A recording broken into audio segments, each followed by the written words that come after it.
225페이지 정도 되겠습니다. 사도행전 21장 1절부터 16절까지 한 절씩 읽도록 하겠습니다. 신약 225페이지 정도 되겠습니다. 사도행전 21장 1절입니다. 우리가 그들을 작별하고 배를 타고 바로고스로 가서 이튿날 로도에 이르러 거기서부터 바다라로 가서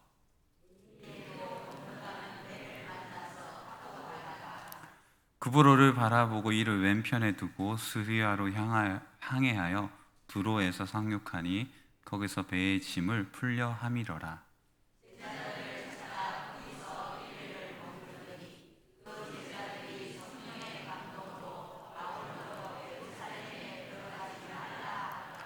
이 여러 날을 지낸 후 우리가 떠나갈새 그들이 다 그 처자와 함께 성문 밖에까지 전송하거늘 우리가 바닷가에서 무릎을 꿇어 기도하고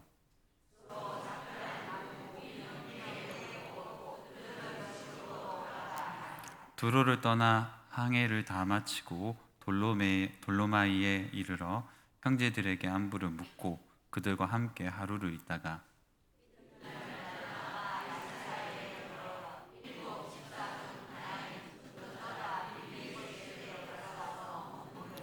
그에게 딸 넷이 있으니 처녀로 예언하는 자라.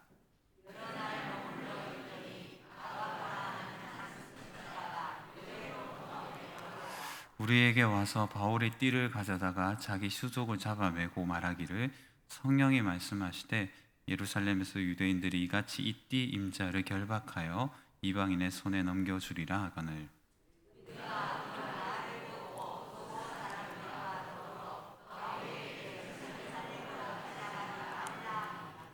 바울이 대답하여 여러분이 어찌하여 울어 내 마음을 상하게 하느냐 나는 주 예수의 이름을 위하여 결박당할 뿐 아니라 예루살렘에서 죽을 것도 각오하였노라 하니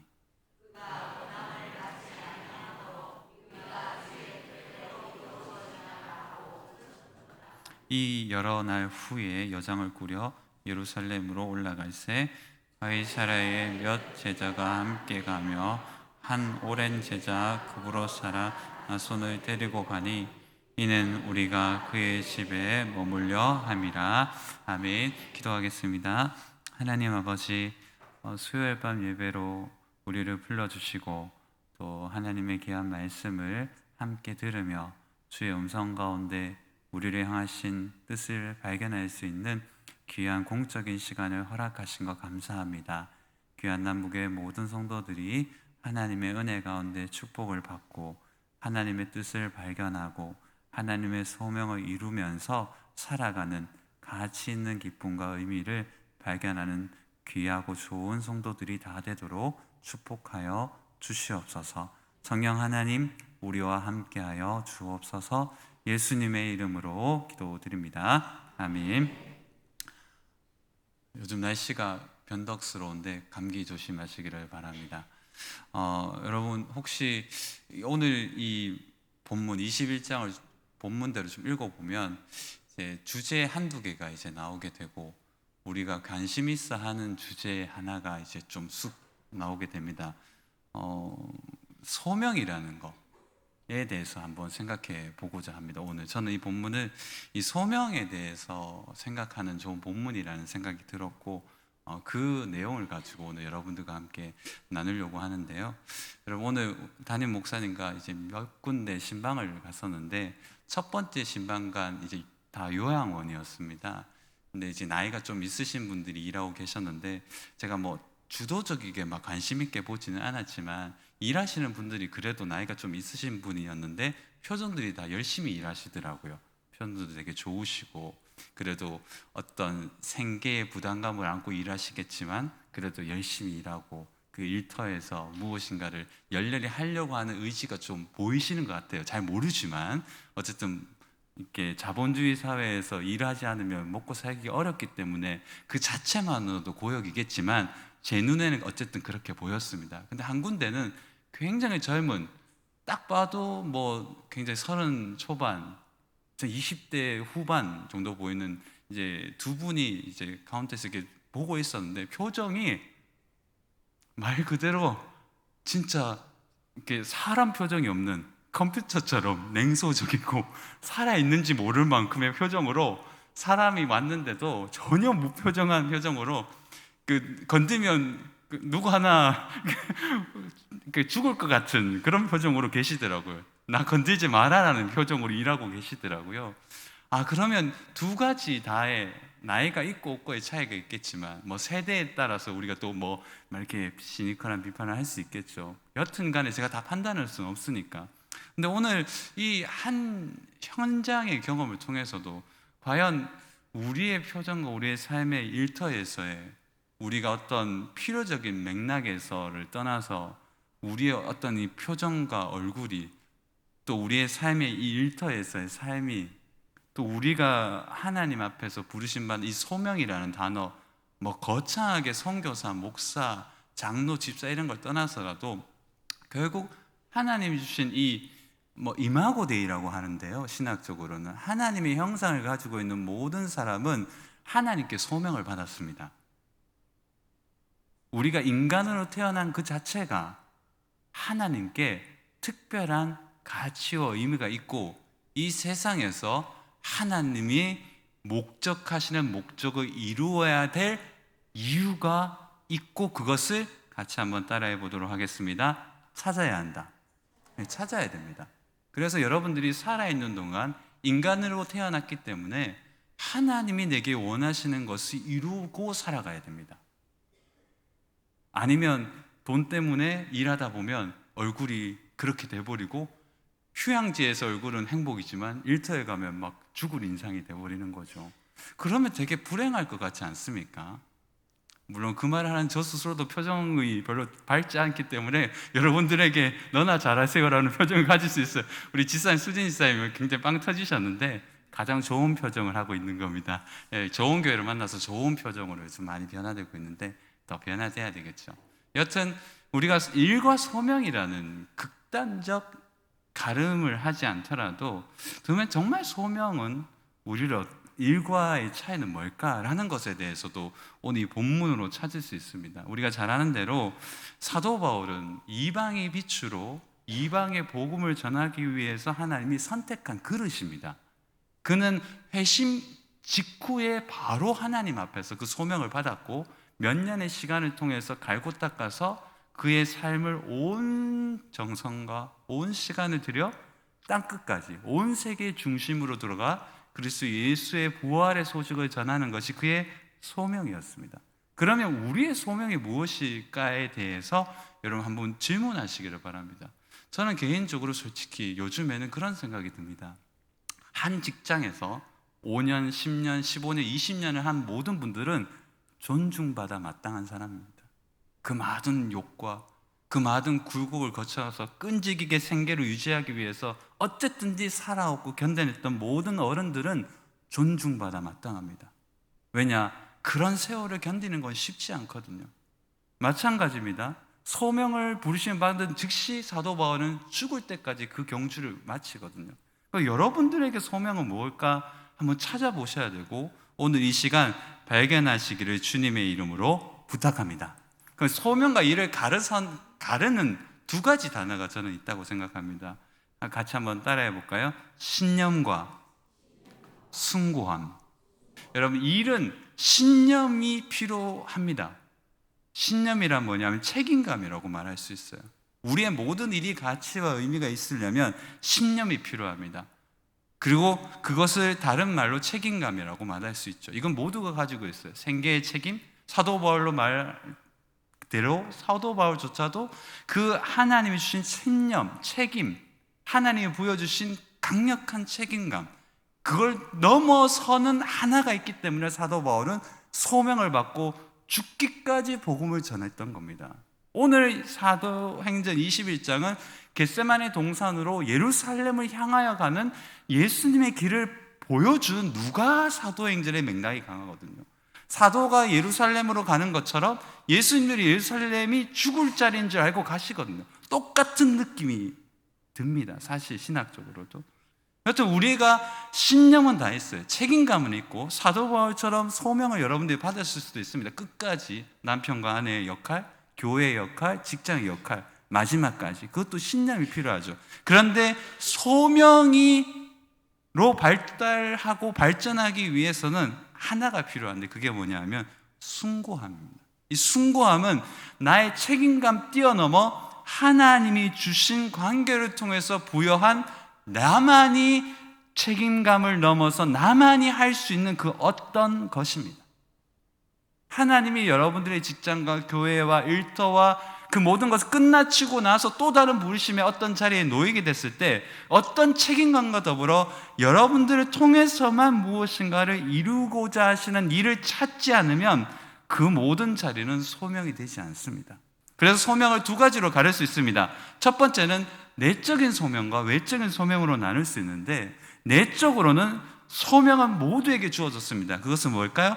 하나님과의 깊은 관계로 연합하여 성숙하는 것이 여러분들의 첫 번째, 다 같이 따라해 보도록 하겠습니다. 소명이다. 여러분, 그리스도 예수의 몸된 하나님의 백성으로 태어난 즉시 우리는 칭의되고 성화되어서 영원토록 영화되기 전까지 성화의 모습으로 지속적으로 성숙함을 이루는 소명을 받았습니다. 여러분, 성자가 성숙은 선택이 아니라 같이 한번 따라해 볼까요? 필수다. 네, 필수입니다. 성장하고 성숙하셔야 됩니다. 사도 바울의 사도행전의 저자인 누가 사도행전에서 누가가 보여주는 사도의 모습, 그리고 사도 바울이 스스로 목회서신을 쓰면서 많은 책을 쓰면서 보여주는 성장의 모습을 보십시오. 그는 하나님의 아들 예수로 말미암아 부활의 영광을 채를 경험한 후에 예수로 말미암아 예수 닮기를 몸부림쳤던 사람입니다.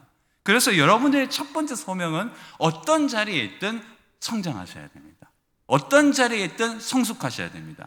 목사는 더 목사다워야 되고, 장로는 더 장로다워야 되고, 권사님은 더 권사다워야 됩니다. 여러분들이 아버지 어머니로서의 역할로서의 더 건강하고 성숙한 아버지 어머니가 되시기를 주의 이름으로 부탁합니다. 성장과 성숙이 여러분들을 향한 소명이고, 또 하나가 뭐냐 하면 하나님을 통해서 하나님으로 말미암아 외적인 어떤 일을 이루어내는 겁니다. 그래서 이 두 가지는 절대 하나 선택하거나 하나 포기해서는 안 됩니다. 이 모든 것은 하나님이 주신 소명인 거죠. 요 이해를 가지고 본다면 우리는 우리의 모든 일과 우리의 모든 내적인 일과 외적인 일을 다 성장하고 성숙시켜야 됩니다. 그러기 위해서 전제는 이것을 좀 기억해야 되는데요. 제가 PPT는 만들지 않았지만 같이 한번 따라해 보도록 하겠습니다. 우리가 천사로 돌변하는 것이 아니라 하나님이 우리에게 기대하시는 부분을 이루기 위해서 구별하는 삶. 맞아요. 우리가 소명을 이루기 위해서는 모든 곳, 우리의 내적인 일, 내적인 마음, 외적인 일, 내가 어떤 일을 하든 백수로 살든지 간에 놀고 먹든지 간에 일을 열심히 하든지 간에 그 모든 것에 하나님께 구별시켜서 하나님이 내 일과 내 마음을 만지실 수 있도록 내어드리고 그것을 통해서 하나님의 뜻과 계획을 이루어야 합니다. 그래서 이유가 있어야 됩니다. 여러분, 여기 일하는 이유가 있어야 되고 일을 멈추는 이유가 있어야 돼요. 그게 내 욕구와 내 자기 만족이 아니라 하나님의 계획과 뜻 안에서 찾아야 됩니다. 그래서 여러분들 꼭 기억해야 되는데, 이마고데이라고 하나님의 형상을 담은 주의 백성들은 자기 애로의 부르심을 받지 않았습니다. 하나님은 하나님의 기뻐하고 즐거워하는 존재로 창조하셨지 하나님 외에 다른 것으로 자기 만족을 누리며 기쁨으로 우리 인간을 창조하지 않으셨어요. 소명과 소명 아닌 것의 결계는 분명합니다. 내가 나 스스로 만들어 놓은 것을 즐거워하는 인생은 아무리 즐거워해도 그것은 소명을 이루는 삶이 아니지만, 하나님과 더불어 함께 즐거워하고 하나님을 위해서 고난을 받는 그 모든 것들은 고난이 나의 고통과 어려움과 눈물을 흘리게 하겠지만 그것은 소명을 이루어가는 과정일 뿐만 아니라 결국 가장 큰 기쁨과 환희를 경험하게 할 줄 믿습니다. 그래서 우리는 자기 애로의 부르심을 받지 않았다는 것을 분명히 해야 됩니다. 그래서 오늘 본문을 읽어보면 그게 정확하게 나오는 거죠.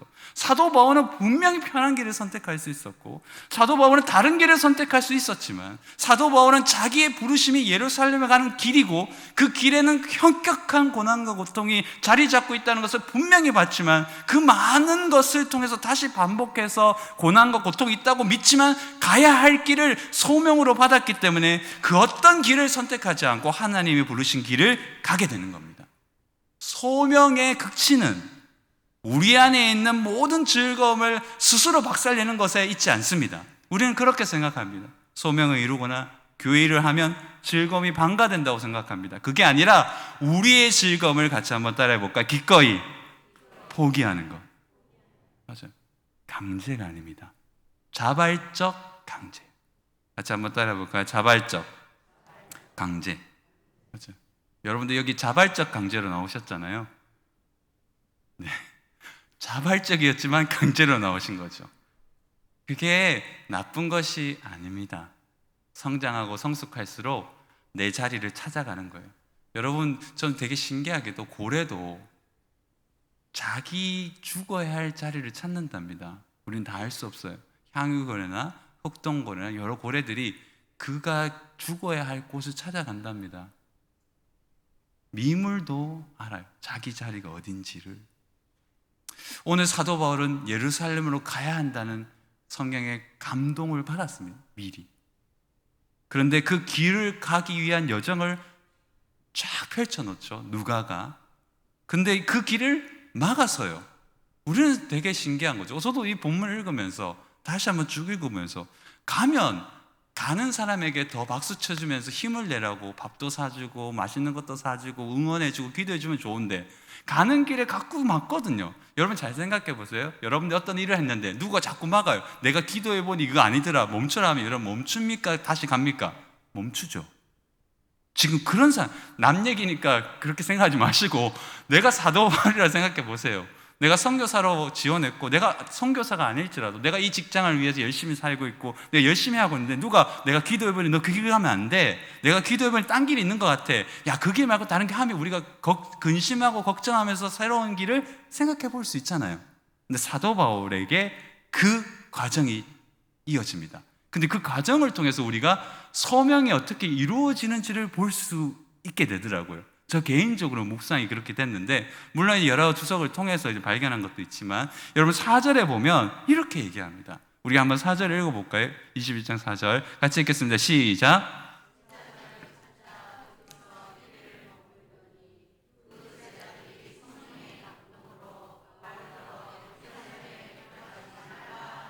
여러분 반대는 아니지만 이제 반대하는 거잖아요. 야, 나는 부르심 받고 가는데 막아서는 거예요. 여기에 보면 성령의 감동으로, 원어로 직역하면 성령을 통하여. 뭐 뒤에 나오겠지만 같은 성령인데 왜 반대할까요? 반대가 아닙니다.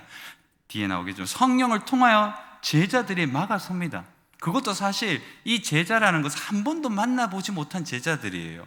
근데 사도 바울은 워낙 유명했기 때문에 알아서 같이 함께 찾아서 서로가 찾아가서 결국 만난 제자인데, 이 제자들이 한 번도 만남이 없었던 제자를 찾아서 함께 만났는데 딱 처음에 보는 제자들이 사도 바울을 보고 감동을 받고 가면 안 됩니다라고 얘기하는 거예요. 그것도 어떻게 얘기하는가 하면 계속해서 얘기하는 미유한료 시제로 얘기합니다. 즉 한 번만 얘기한 것이 아니라 이 제자들이 계속해서 말했던 거예요. 며칠 동안 사도 바울이 떠나기 전까지 당신은 예루살렘 가면 안 됩니다. 계속해서 말했다는 거예요. 사도 바울이 좀 마음에 좀 부담감이 있지 않겠습니까? 열심히 하는 길에 뭔가 누가 조언을 해주고 하면 좋은데 처음 만난 뜬금없는 제자들이 막아서는 거예요. 당신이 이 길을 가면 안 됩니다라고 얘기하는 거예요. 여러분, 우리는 그런 생각을 할 수 있어요. 내가 아무리 감동을 받고 일을 하다가도 누가 막아서면 좀 멈칫하잖아요. 근데 진정으로 소명을 받았다면 우리는 그 자리에서 다시금 어떤 무엇을 행동해야 되는데 그것이 뭘까라는 것에 대해서 답을 오늘 본문은 내려줍니다. 우리는 그렇게 생각하죠. 단순히 멈추기도 해요. 누가 반대하면 멈춰요. 누가 기도해보고 아니다 멈춰요. 그냥 멈춰요.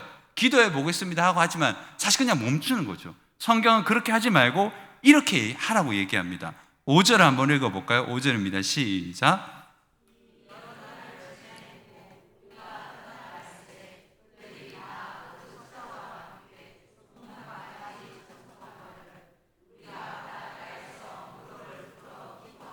여러분들은 좀 스쳐 지나갈 수도 있었겠지만 왜 굳이 누가가 무릎을 꿇고 기도하라고라는 이 헬라어 단어를 썼을까요? 전 이 단어가 굉장히 좀 와닿았거든요. 이 단어 그대로를 병행 구절에서 찾아보면 이 단어는 누가복음 22장 41절에 예수님이 겟세마네 동산에서 비장한 기도를 할 때 무릎 꿇는 그 원어 그대로입니다. 그리고 스데반 순교 직전에 용서해 달라는 7장 60절 원어 그대로입니다. 비장한 상황 가운데 몇 개가 더 있는데 비장한 상황 가운데 가장 어려운 순간 가운데 기도의 한 행동을 나타낼 때 쓰는 단어 그대로를 이 본문에 쓰고 있어요. 이게 무슨 뜻일까요? 이 사도 바울이 쉽게 간과하지 않았다는 거죠. 그것을 받아들이고 어떻게 해요? 기도 가운데 다시금 하나님의 응답을 기대할 뿐만 아니라 기도 가운데 이 소명과 거룩한 부담감이 어떤 것인지에 대해서 강력한 비장의 각오로 뭐 했다? 같이 한번 따라해 보도록 하겠습니다. 기도했다. 여러분, 가장 중요한 방식이 뭘까요? 우리의 소명을 이루는 방식, 하나님 내게 요구하시는 삶을 이루는 방식이 뭘까요? 너무나 잘 알지만 우리가 제일 잘 안 되는 기도입니다. 그래서 실리케는 이런 얘기를 한 적이 있습니다. 기도하지 않고 일하는 것은 뿌리 내리지 않는다. 기도하지 않고 일하는 것은 뿌리 내리지 않는다. 이 말에 저나 우리 모두가 양심에 많은 공격을 받는 거죠. 사실 굉장히 기도하기는 어려운 거죠. 바빙크도 이런 얘기를 한 적이 있습니다. 영혼의 가장 높은 에너지는 인내인데 인내를 만드는 유일한 방식은 뭐다? 기도이다. 우리가 인내할 수 없는 이유는 힘이 없어서가 아닙니다. 정답이죠. 힘이 없어요. 우리의 힘은 없어요. 주의 일, 부르심 받은 소명은 우리의 힘으로 하는 게 아닙니다. 하나님의 힘으로 하는 겁니다. 다른 일은 우리가의 능력으로 할 수 있어요. 우리가 잘하는 일, 우리가 맡아 역할 할 수 있는 거, 내가 할 수 있는 거 할 수 있어요. 근데 내가 하는 일을 내가 하는 것은 일이지만 하나님의 은혜로 말미암아 부르심 받은 그 자리로 인정하고 인정한 자리 속에서 기도를 가운데 하나님의 뜻을 찾고 일하면 그 일은 단순한 일이 아니라 더 높은 차원에서의 숭고함이 그 일을 쳐내게 할 뿐만 아니라 영혼의 가장 높은 에너지 인내를 통해서 견뎌나가면서 그 모든 자리에서 하나님의 뜻과 계획을 이루게 하는 놀라운 소명의 성취를 이루게 할 줄 믿습니다. 여러분, 우리가 소명을 이루기 위해서는 기도라는 에너지가 필요합니다. 저나 우리 모두가 가장 부끄러운 건 이제 기도인 거죠. 한 번씩 이제 기도원에 갈 일이 있어서 기도원에 한번 가면, 올해도 이제 가을에 한번 기도원에 갔었는데요. 이제 전라도의 어느 산에 가서 하루 종일 이제 금식하면서 기도하는데 아무 생각이 들지 않습니다. 금식하니까 먹을 것만 생각이 나고 자꾸 한 반 시간을 먹을 것만 생각나요. 솔직하게 치킨도 갔다가 탕수육도 갔다가 짜장면도 왔다가 쭉 레퍼토리 쭉 돌다가 가장 좋아하는 커피로 갔다가 만두로 갔다가 이제 쭉 하다가 다 사라지고 배고픔이 싹 내려앉으면 그때부터 이제 내 안에 있는 많은 것들이 이제 토해내지는 거죠. 그리고 깨달아지는 것이 뭐냐 하면 기도는 듣는 겁니다. 듣는 거. 우리는 너무 많이 들었다 생각해요. 여러분들 무엇을 들으셨습니까? 하나님의 음성을 들으셨습니까? 일상 속에서 깃든 하나님의 음성, 우리 교회를 통한 하나님의 영광, 내 일상의 이 설거지와 걸레질, 아이들을 육아로 무릎이 나간 거, 이 모든 인생, 이게 다 아무 의미가 없다 생각하고 맨날 해외여행이라고 하시겠습니까? 그거 아니잖아요. 마땅히 지금도 나를 부르시는 소명의 자리를 찾으시기를 바랍니다. 안 찾으면요, 계속 내가 하고 싶은 자기에만 쫓다가 아무것도 남지 않아요. 갈 곳은 요양원밖에 없습니다. 요양원이 나쁘다는 것이 아닙니다. 돈 없으면 요양원도 못 갑니다. 여러분, 죽을 자리를 찾는 동물도 있다면 우리는 하나님의 소명의 자리를 찾아야 될 줄 믿습니다. 사도 바울이 죽으러 가는 거잖아요. 여기서 끝나고 이제 찬미받으면서 계속 가야 되는데 또 누가 이제 막아섭니다. 사도 바울을. 우리가 잘 아는지 권위 있는 선지자 아가보가 직접 찾아와가지고, 이 아가보는 여러분들이 좀 찾아보면 아시는데 로마 제국의 극심한 기근을 예언했던 사람이에요. 사도행전 11장 27절과 28절을 읽어보면 그가 직접 찾아와서, 안 그래도 바쁜 선지자가 찾아와가지고 사도 바울에게 직접 완전 예레미야처럼, 예레미야 시대 선지자가 얘기했던 것처럼 막 몸에 퍼포먼스를 가지면서 묶고 당신이 이렇게 될 건데 어떻게 할 거냐고 굉장히 힘들게 하는 거죠. 그러니까 또 사람들이 말리는 거죠. 사도 바울이 이제 견디다 못해 굉장한 솔직한 마음을 표현합니다. 이 표현이 13절에 나오죠. 같이 한번 읽도록 하겠습니다. 13절입니다. 시작.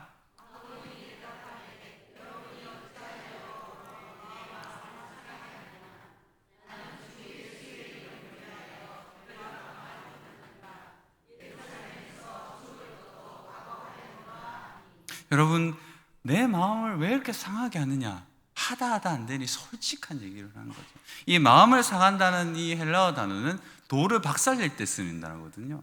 느부갓네살 우상이 박살낼 때 쓰인 박살나다는 그 단어. 그러니까 내 마음이 박살나듯이 고통스럽고 쪼개듯이 괴롭다는 뜻인데 그만큼 괴롭게 했다는 거죠, 마음으로. 여러분, 우리를 가장 괴롭게 하는 것은 내가 죄 지었을 때 괴롭죠. 내가 나쁜 일 했을 때 괴롭죠. 근데 제일 괴로운 게 뭔지 압니까? 제일 고상하고 아름답고 귀하게 가는데 잘 안 될 때. 그렇죠. 열심히 하고 최선을 다하는데 열심히 안 하는 사람보다 내가 못 갈 때. 나는 토끼처럼 열심히 걷는데 거북이대한테 상대가 안 될 때. 그런 거잖아요. 우리가 열심히 선교사역 사도 바울처럼 열심히 하고 있는데, 교회 일하고 있는데 질병이 찾아올 때, 이런 것들은 상당히 좀 거추장스러운 현실이 아니라, 받아들일 수 없는 현실일 뿐만 아니라 하나님 앞에 좀 이렇게 표현할 수 없는 마음의 요나의 마음이 나올 것 같은 현실인 거예요. 여러분, 사도 바울의 마음의 고통이 정말 가야만 할까? 이 길. 우리도 그런 마음이 들 수 있죠. 내 사랑하는 사람이, 여러분들에게 혹시 자녀들이 아직 성장하지 않았는데 신학교 간다고 하면 여러분들 보내시겠습니까? 여러분들의 따님이 잘 되고 있는데 갑자기 목사 만나서 사모된다면 받아들이시기를 바랍니다. 네, 거절하지 마시고 받아들이시기 바랍니다. 저희 자양한테도 저희 조카가 신학교 간다 그러면 두드려 팰 거라고 웃으면서 얘기하더라고요. 자양 왜 그러냐고 웃으면서 얘기했는데 사실 별로 안 좋아하거든요. 우리 남 얘기라고 생각하지 마시고, 사도 바울이 자꾸 반대할 때 고통을 당하는 게 우리가 지인 때문에 고통을 받는 거잖아요. 괴롭잖아요. 사도 바울에서 돌에 박살나는 것처럼 마음이 괴로웠던 것 같아요. 그래서 이런 헬라어를 써서 누가가 사도의 마음을 표현해 주고 있는 거잖아요. 여러분, 거기에서 좀 우리가 잘 와닿아야 됩니다. 꼭 가야만 할 것까? 저는 사도 바울이 그런 생각을 했을 수도 있을 것 같아요. 꼭 이런 방법이야 했을까? 이길 밖에 없을까? 원천으로 돌아가면 사실 사도 바울은 자기 스스로 하나님 앞에서 응답을 받긴 받았어요. 여러분들 읽지 않아도 좋습니다. 사도행전 19장 21절에 보면 그는 이렇게 고행해요. 이 일 있은 후에 바울이 마게도냐와 아가보를 거쳐 예루살렘에 가기를 뭐했다? 작정하여 이르되 내가 거기 갔다가 후에 뭐도 로마도 보아야 하리라고. 그는 분명히 하나님 은혜 가운데 작정된 마음으로 결심하고 하나님의 음성으로 그 뜻을, 그 소명을 성취하기를 원해요. 20장 22절에서 23절에 여러분들이 잘 아는 것처럼 보라, 이제 나는 성령에 매여 예루살렘으로 가는데 거기서 무슨 일을 당할지 알지 못하노라. 오직 성령의 각성에서 내게 증언하여 결받고 환난이 나를 기다린다 하시나 하고 24절에 명신하게 간증을 내죠. 여러분, 사도 바울은 원래 가야 할 길을 알고 있었고 응답을 받았습니다. 그런데 이런 한두 번의 여행과 거치는 여러 가지의 상황을 통해서 다시 한번 되묻게 되는 거죠. 이거를 사도 바울의 얘기로 생각하지 말고 여러분들에게 적용해 보겠습니다. 여러분들도 하나님의 뜻과 계획 가운데 지금까지 살았는데 하나님의 뜻이라고 생각해서 이렇게 했는데 잘 안 될 때나, 하나님의 뜻이라고 생각했는데 가는데 잘 안 풀릴 때 멈춰설 수도 있고 다른 길로 갈 수도 있어요. 여러 가지 선택사항이 있을 수 있습니다. 그게 맞을 수도 있습니다. 근데 분명한 것은 오늘 사도 바울의 이야기를 통해서 우리에게 한 가지 명확하게 주어지는 교훈 하나는 있다고 생각합니다. 우리는 꼭 어떤 방식에 대해서 얘기할 때가 많아요. 로마로 가는 길, 스페인으로 가는 길이 땅끝까지 도시 중심으로 가장 현격한 복음 전도를 위해서 가야 할 그 길이 로마인데, 스페인인데, 넘어서는 스페인인데, 사도 바울이 가야 되는 방식을 우리는 똑같은 의미로 어떤 방식을 정할 때가 있습니다. 하나님의 뜻을 이룰 때 우리가 이렇게 되어야만 하나님의 뜻이 이루어진다. 우리가 생각했던 하나님의 응답이 있잖아요. 기도 응답들. 이렇게 돼야만 소명이 이루어지고 이 자리에 있어야만 당신의 뜻을 이룰 수 있다. 내가 만들어 놓은 하나님의 뜻, 하나님의 결정적인 응답. 그런데 우리는 잘 기억해야 될 사실은 뭐냐면, 하나님의 뜻과 하나님의 소명을 이루는 것은 어떤 방식의 문제가 아니라 하나님이 요구하는 방식이 정답입니다. 어떤 방식이 아니라 하나님이 요구하시는 방식이, 같이 한번 따라해 보도록 하겠습니다. 정답이다. 맞아요. 여러분들에게 요구되어진, 때로는 강제로 요구되어진, 때로는 내가 선택할 수 없던 이 환경들, 때로는 절대 극복할 수 없을 것 같은 이 상황들이 하나님이 요구하시는 방식이었다면 그 방식을 통해서 하나님의 뜻이 이루어지는 것을 경험하시는 여러분들이 되시기를 주님의 이름으로 축복합니다. 이게 더 큰 단위입니다. 우리는 내가 만들어 놓은 소명과, 그러니까 하나님이 요구하시는 소명은 있지만 내가 만들어 놓은 방식을 통해서 그 소명을 이루려고 하는데, 그 길보다 더 큰 하나님의 계획을 이루시기 위해서는 하나님이 요구하시는 방식 속에 던져져야 됩니다. 요셉이 총리가 되기 위해서는, 우리 40대 교구에서도 얘기했지만, 요셉이 총리가 되기 위해서는 감옥에 들어가고 추방당해야 돼요. 좋은 환경에서 추방당해야 되고 감옥에 쳐들어가야만 요셉은 총리가 되는 겁니다. 요셉이 총리되는 방식은 요셉이 결정하는 것이 아니라 하나님이 결정하시는 겁니다. 소명을 이루는 방식은 여러분들이 결정하는 것이 아니에요. 소명을 다 이루기까지 떠나지 않으시는 하나님은 여러분들의 하나님이지만, 소명을 이루시는 방식을 결정하는 것은 하나님입니다. 여러분들이 아닙니다. 이게 은혜가 안 되지만, 은혜는 안 돼요. 스스로 설교하지만 저도 은혜가 좀 안 되는 것 같습니다. 왜냐하면 우리는 내 방식대로 돼야 되거든요. 내가 원하는 방식 딱딱 풀리고 딱딱 맞추고, 레고처럼, 정품 레고처럼 중고 레고 말고, 중국제 말고 딱딱 맞아 떨어져야 되거든요. 우리는 하나만 비틀어져도 견딜 수 없는 인격을 가지고 있어요. 하지만 하나님이 요구하시는 방식을 이루는 방식이야말로 예수님의 길입니다. 오늘 누가 사도행전을 읽어보시면 오늘 사도 바울이 가는 예루살렘의 길과 예루살렘으로 가는 예수님의 길이 일치됩니다. 헬라어 원어가 쭉 나열되면 일치점이 많거든요. 이것은 뭐냐 하면, 오늘 가장 핵심적인 누가복음 22장에 나오는, 특히 사도행전 21장에 나오는 이 겟세마네 기도를 연상하는 주님의 뜻이 이루어 주소서. 이 겟세마네 기도죠. 예수님 마지막에 사도 바울의 소명을 이루는 결국 마지막 정점은 뭘까요? 주님의, 다 같이 한번 따라해 보겠습니다. 주님의 뜻이 이루어지소서. 맞아요. 예루살렘에 가는 길을 결정하는 것은 하나님이시고, 그것을 통해서 로마로 죄인으로 압송되어 가지만 결국 그 길을 통해서 놀라운 일을 행하시는 하나님을 경험하게 되는 겁니다. 주 안에서 복된 남북의 성도 여러분, 우리는 소명을 이루는 방식을 우리가 선택하려고 몸부림칩니다. 그러지 않기를 바랍니다. 그러지 않기를 주님의 이름으로 부탁합니다. 여러분, 주님의 뜻이 이루어지소서 하면서 원어 그대로 직역하면 조용해졌다라고 해석할 수 있거든요. 주님의 뜻이 이루어지고 우리는 조용해지는 겁니다. 여러분, 우리의 삶에 있어서 소명은 어디에든 있습니다. 우리가 인간으로 태어나 죽을 때까지 우리는 소명을 이루어 가야 합니다. 그리고 그것을 찾아야 됩니다. 자기애와 자기 유의로 시간을 탐닉하는 게 우리의 인간이지만, 저도 그렇지만 하나님이 원하시는 즐거움에 우리를 내던지기를 바랍니다.